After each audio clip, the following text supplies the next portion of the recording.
Aujourd'hui j'avais envie de vous parler manga, donc je vous propose un petit update des derniers titres que j'ai lus. Donc je vais tout d'abord vous parler de ces trois mangas, Au Grand Air le tome 5, Reine d'Égypte le tome 5 et Black Butler le tome 27. Si jamais vous n'avez pas lu ces mangas là ou que vous vous intéressez pas sur mon avis sur les suites, et ben vous pouvez avancer pour déjà aller dans la deuxième partie où je vous parlerai de titres dont j'ai lu les premiers volumes. On va commencer avec, je sais pas moi, Black Butler, Reine d'Égypte. Vas-y, je vais faire dans l'ordre alphabétique. Au Grand Air, le tome 5. Alors cette saga, j'ai dû vous en parler déjà au moins 2 fois, je pense, donc je vais pas m'éterniser. C'est dans la lignée des précédents, c'est-à-dire que j'adore, c'est mon petit bonbon du moment. C'est toujours aussi mignon, drôle et en même temps vachement intéressant. Dans ce tome-là, il se passe rien de très ouf, de passionnant, hein. C'est toujours dans le style tranche de vie lambda, donc il n'y a pas de gros retournement de situation ou je ne sais quoi. Je crois que ça se passe... C'est encore en hiver, il me semble, si je dis pas de bêtises. C'est ça, c'est à l'aube du nouvel an, et franchement, c'est hyper festif, mignon, et ça se passe toujours dans des campings, évidemment, donc on voit encore de beaux paysages, de la nature, on apprend encore quelques petits trucs sur le camping, quoique dans ce tome-là, je crois pas qu'il y ait grande information, si je me rappelle bien. Et c'est toujours un petit plaisir de suivre nos héroïnes, qui sont si rigolotes et attachantes, et puis voilà, qui mènent leur petit brin de vie chacun de leur côté, parfois ensemble, parfois séparés, voilà, j'adore. Désolée, j'ai un cheveu dans le nez. Black Butler, le tome 27. Et dans ce tome-là, on nous promet enfin des révélations qu'on attend depuis une dizaine d'années. Ah, c'était bien, mais je vais être honnête avec vous, j'ai été un peu déçue. Je sais pas, je trouve que même pour Black Butler, qui est quand même un titre assez extrême dans certains registres, je sais pas, j'ai trouvé ça trop. Pourtant c'est un manga sombre, hein, c'est pour ça que j'aime ce manga en partie, c'est parce qu'il y a vraiment des trucs un peu horrifiques et tout ça. Mais là, j'ai trouvé que c'était un peu trop abusé, je sais pas pourquoi. Donc j'ai pas trop adhéré parce que j'ai pas trouvé ça hyper crédible dans un sens. Je sais pas pourquoi ce tome, il m'a pas fait kiffer. Alors que c'est ce que j'attendais depuis si longtemps. Je suis pas impatiente de lire la suite pour une fois, mais je la lirai parce que c'est Black Butler et que j'adore. On passe au tome 5 de Reine d'Égypte, qui est toujours une très bonne série, même si il y a eu, je crois, un tome ou deux où c'était pas ouf. Je crois que j'ai bien aimé celui-là. Mais je vous avoue que j'ai déjà un peu oublié. En fait, cette série, elle a du mal à me marquer maintenant. Je sais pas d'où ça vient. Pourtant, l'histoire est super intéressante, les personnages aussi, ainsi que leur évolution. Mais je sais pas. Est-ce que c'est parce que c'est une série que j'aurais bien vue assez courte au final. Et j'ai l'impression que du coup, ça traînasse un petit peu pour qu'on essaye de...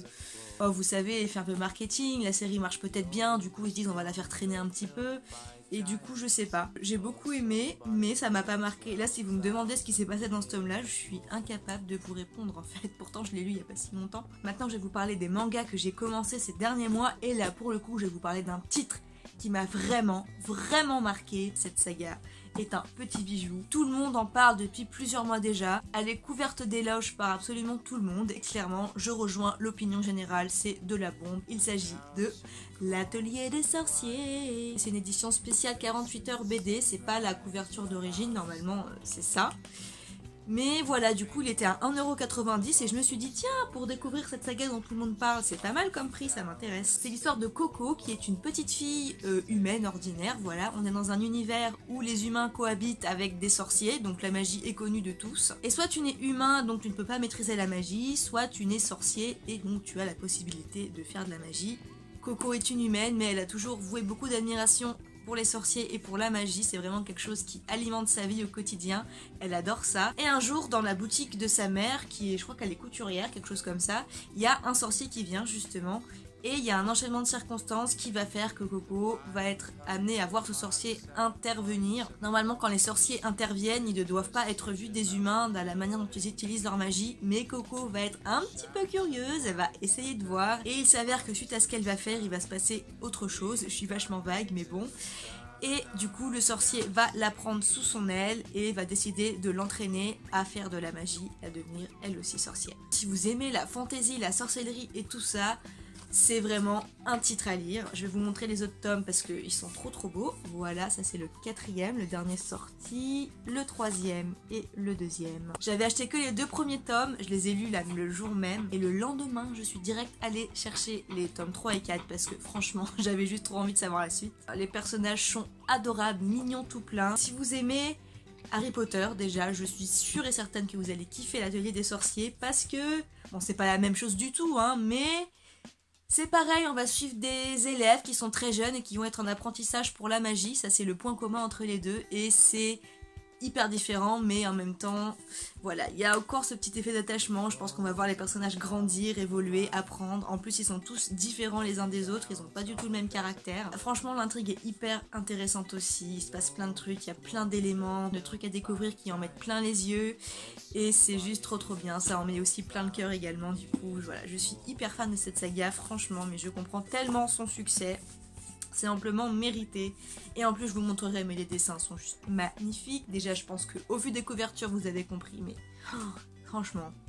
Et puis la manière d'utiliser la magie, comme je vous l'ai dit, ça change. En même temps que le premier tome de l'Atelier des Sorciers, je me suis procuré le premier tome de March Cummins Like Lion. J'ai fait genre, j'avais l'accent anglais un petit peu, excusez-moi. C'est l'histoire d'un jeune lycéen qui s'appelle Ray. Oui, je regarde un peu, excusez-moi. Il a perdu ses parents quand il était plus jeune et du coup il vit tout seul. Et en fait Ray est joueur professionnel de shogi, donc c'est un jeu de plateau. Un peu, comment je pourrais vous rapprocher ça? Le jeu là où t'as les pions noirs et les pions blancs et que tu les déplaces stratégiquement là. Ça se rapproche peut-être même plus des échecs, mais je sais pas comment vous décrire d'autres. Je cherchais juste un exemple en dessin. Ah si, voilà, regardez un petit peu par ici. Comme c'est reconnu là-bas comme une activité, quand t'es professionnel, en fait, tu peux être rémunéré pour ça. Il arrive à gagner sa vie. Il est proche d'une famille de 3 sœurs. Et de temps en temps, bah, il traîne avec elles. Il est souvent invité à dîner avec elles, etc. Enfin voilà, il est très proche de ces 3 sœurs-là. C'est un titre un peu tranche de vie, je pense que vous l'avez compris. Et en même temps, c'est comme pour Au Grand Air, mais sauf que là, on apprend des choses bien sur le shogi. J'ai beaucoup aimé, c'est très mignon, très attachant. Après, je vais pas lire la suite tout de suite, parce que c'est quand même une série qui a déjà 12 tomes et c'est pas fini. Et j'ai d'autres trucs à lire en priorité. Mais j'ai quand même beaucoup aimé, et je pense qu'un jour, peut-être que je me laisserai tenter. Ça m'a fait penser un petit peu aussi à Barakamon, pardon, pour ceux qui connaissent. C'est un anime et un manga qui a eu du succès il y a quelques années, ça devait être en 2015, 2016, je sais plus, et franchement, mais j'avais juste vu l'anime, mais j'avais adoré. Je trouve ce titre assez similaire, voilà. Et on termine avec une nouveauté des éditions Akata, il s'agit de Un pont entre les étoiles de Kyukyupon. Voilà. C'est une série en 4 tomes, donc je sais d'ores et déjà que je la continuerai parce que j'ai bien aimé le tome 1. C'est un manga donc sur fond historique qui va aborder les thèmes du pacifisme et de l'amitié principalement. C'est l'histoire de Haru qui est une petite fille et elle habite au Japon, à Nagasaki précisément. Et en fait l'histoire se passe donc dans les années 30 et elle va devoir déménager à Shanghai pour suivre les activités de son père. La petite fille n'est pas très emballée parce que déjà elle va changer de pays, donc elle va se rendre compte rapidement que c'est pas la même mentalité en Chine qu'au Japon. Elle s'éloigne de sa ville natale, ça la rend un peu triste. Mais une fois là-bas, elle va faire la rencontre d'un petit garçon, lui, qui s'appelle... Comment il s'appelle?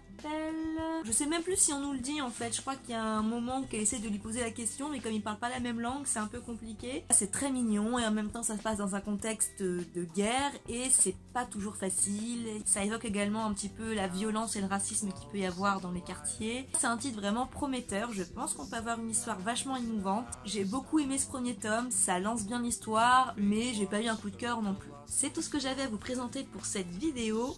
Maintenant, pour la prochaine, aidez-moi, j'hésite. Qu'est-ce que vous voulez voir? J'ai plusieurs idées. Soit je vous fais un bookshelf tour, j'en ai déjà fait 2 sur ma chaîne, mais bon, je sais que les gens aiment bien. Soit je vous fais une vidéo sur mes figurines Disney et autres, mais mes jolies figurines, quoi, pas les Funko Pop, bon, qui sont jolies aussi, mais vous avez compris ce que je veux dire, quoi. Soit je vous fais une vidéo sur les mangas de ma bibliothèque, qui pour moi sont des valeurs sûres, donc ça c'est les mangas que j'ai lus, que j'ai adoré et que j'adore relire au fil des années. Et dernière idée, je voudrais faire un tri de ma pile à lire, j'avais pas mal de bouquins dedans, et je voulais voir un peu lesquels je voudrais peut-être relire en priorité, etc.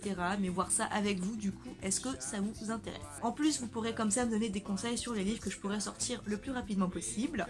Enfin voilà, moi je vous laisse là, j'espère que la vidéo vous a plu, n'hésitez pas à me dire les mangas que vous avez lus ce mois-ci, et s'il y en a desquels j'ai parlé que vous avez lu vous-même, est-ce que vous en avez pensé? Moi je vous fais plein de bisous tout bleus parce que le bleu c'est la vie, et puis bah je vous dis à la prochaine pour la prochaine vidéo. Allez, ciao!